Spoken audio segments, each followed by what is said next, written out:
General itching ఎలా చెప్తారు? పొట్ట మీద చెప్తారు, థైస్ మీద చెప్తారు, బ్రెస్ట్ మీద చెప్తారు. ఇది ఎందుకు వస్తుందంటే హలో అండి. నేను డాక్టర్ కే. తాత్విక Prasad, obstetrician, gynaecologist, infertility specialist, తాత్విక హాస్పిటల్. డ్రైనెస్ ప్రెగ్నెన్సీలో ఉండే డ్రైనెస్ వల్ల కావచ్చు, లేకపోతే ఎలర్జిక్ వల్ల కావచ్చు ఉండే ఇచ్చింగ్.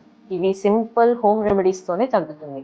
లైక్ ఏదైనా కోకోనట్ ఆయిల్ అప్లై చేసుకోవడము, లూజ్ ఫిట్టింగ్ క్లోత్స్ వేసుకోవడము, కాటన్ క్లోత్స్ వేసుకోవడము, ఎలర్జెన్స్ని అవాయిడ్ చేస్తే సాధారణంగా ఇచ్చింగ్ తగ్గిపోతుందండి. దీనికోసం అంత వరీ అవ్వాల్సిన అవసరం లేదు. This is a normal symptom in pregnancy. ఇప్పుడు బ్యాడ్ ఇచ్ ఏంటంటే మనకి ఇచ్చింగ్ ఇంటెన్సిటీ బాగా పెరిగి పామ్స్ అండ్ సోల్స్లో కూడా మనకి ఎక్కువగా ఇచ్చింగ్ కనిపిస్తూ ర్యాషెస్ ఎక్కువగా ఉండి అట్ ది సేమ్ టైం మనకి యూరిన్ ఎల్లోయిష్గా ఉండి కంటి చుట్టూతో కంజక్టివల్ ఎల్లోయిష్గా డిస్కలరేషన్ ఉండి అండ్ పేరీ స్టూల్స్ వెళ్తే మాత్రం దీనికోసం పర్టికులర్గా ఎల్ఎఫ్టీ అంటే లివర్ ఫంక్షన్ టెస్ట్ చేయించుకోవాలి.